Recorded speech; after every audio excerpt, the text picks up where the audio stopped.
Echo of Europe. L'édito du jour. Editorial of the day. Et l'éditorial. L'édito du jour.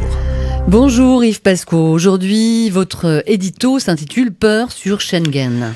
Oui Laurence, on se souvient que quelques jours après avoir envoyé un message d'accueil vers Schaffen das, le gouvernement allemand avait envoyé un contre-message de fermeture.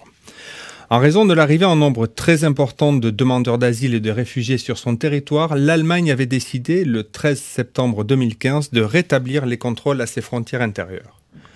Motivé par l'idée de rétablir l'ordre dans un contexte de désordre aux frontières extérieures et intérieures de l'Union européenne, depuis la Grèce jusqu'à la Suède en passant par les Balkans occidentaux, l'initiative allemande avait été suivie par l'Autriche, le Danemark, la Suède et la Norvège.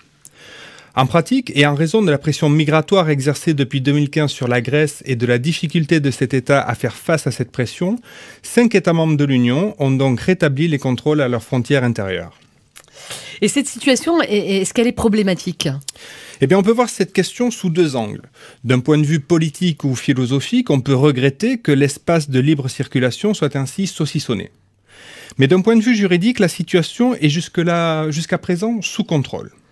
En effet, les contrôles qui sont exercés aujourd'hui aux différentes frontières intérieures de l'espace Schengen le sont conformément aux droits de l'Union européenne. Autrement dit, ces contrôles sont dans les clous et aucun État n'a décidé de les exercer de manière illégale. Mais où est le problème alors ? Eh bien, le problème, c'est que la possibilité pour ces 5 États de maintenir les contrôles aux frontières intérieures arrive à échéance la semaine prochaine, le 11 novembre. Après cette date, le droit de l'Union européenne ne les autorise plus à maintenir les contrôles tels qu'ils sont exercés aujourd'hui. Ainsi, l'Allemagne, l'Autriche, le Danemark, la Suède et la Norvège devraient lever les contrôles.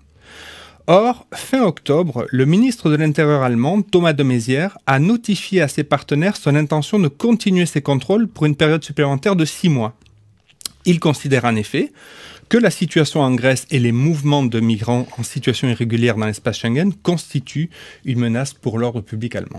Mais si ces contrôles sont maintenus, on sortira donc de la légalité organisée par Schengen, d'où votre titre « Peur sur Schengen », c'est ça ? C'est bien là tout le problème et il ne faut surtout pas le minimiser.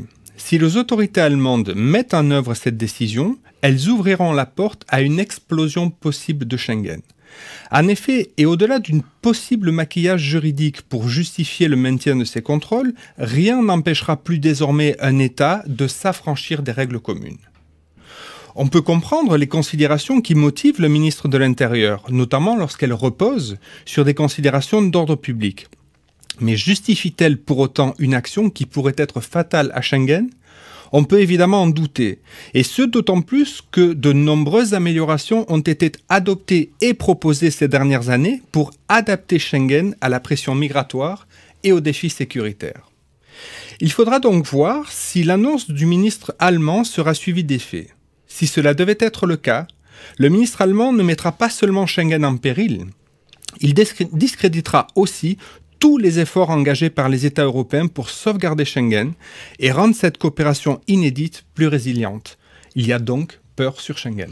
Merci Yves Pasco, on vous retrouve la semaine prochaine.